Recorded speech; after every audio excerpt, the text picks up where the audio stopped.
एक आदमी ने अचानक देखा कि उसका शरीर धीरे धीरे सिकुड़ता जा रहा है। जो कभी पूरे 6 फुट 3 इंच लंबा था, अब अपनी 5 फुट 3 इंच की पत्नी से भी छोटा हो चुका था। शुरुआत में पॉल को लगा कि शायद उम्र का असर है, चलो बुढ़ापा है, थोड़ा बहुत तो चलता है, सोचकर उसने बात को नजरअंदाज कर दिया। लेकिन दिन बीतते गए और हालत बिगड़ती चली गई। कुछ ही समय में पॉल इतना छोटा हो गया कि घर की बिल्ली से भी नन्हा नजर आने लगा। अब हाल ये था कि बिल्ली उसे अपना नया खिलौना या कहें शिकार समझकर पूरे घर में दौड़ाने लगी। पति की जान खतरे में देखकर उसकी पत्नी ने तुरंत बिल्ली को घर से बाहर निकाल दिया। लेकिन पॉल का सिकुड़ना रुका नहीं। वह इतना छोटा हो गया कि अब बिस्तर पर चढ़ना भी उसके लिए पहाड़ चढ़ने जैसा हो गया। पत्नी भी अब उसके साथ एक ही बिस्तर पर सोने से डरने लगी। आखिर नींद में जरा सा करवट ली और बेचारे पॉल का फ्लैट वर्जन तैयार।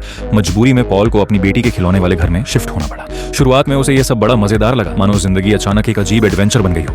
लेकिन उसे क्या पता था कि असली मुसीबत अब भी दरवाजे पर पंजे मार रही है। घर से निकाली गई बिल्ली किसी तरह बिल्ली वाले छोटे दरवाजे से वापस अंदर घुस आई। पॉल उसे देखकर घबरा गया। भागने की कोशिश में वह फिसला और एक फिश हुक से टकरा गया। उसके शरीर से निकले खून की गंध ने बिल्ली के शिकारी स्वभाव को तुरंत जगा दिया। अब बिल्ली के लिए वह कोई इंसान नहीं बल्कि चलता फिरता स्नैक था। अपनी जान बचाने के लिए पॉल ने एक बड़ी पिन को हथियार की तरह उठा लिया। लेकिन सच कहें तो बिल्ली के सामने वह पिन वैसी ही थी जैसे हाथी के सामने टूथपिक।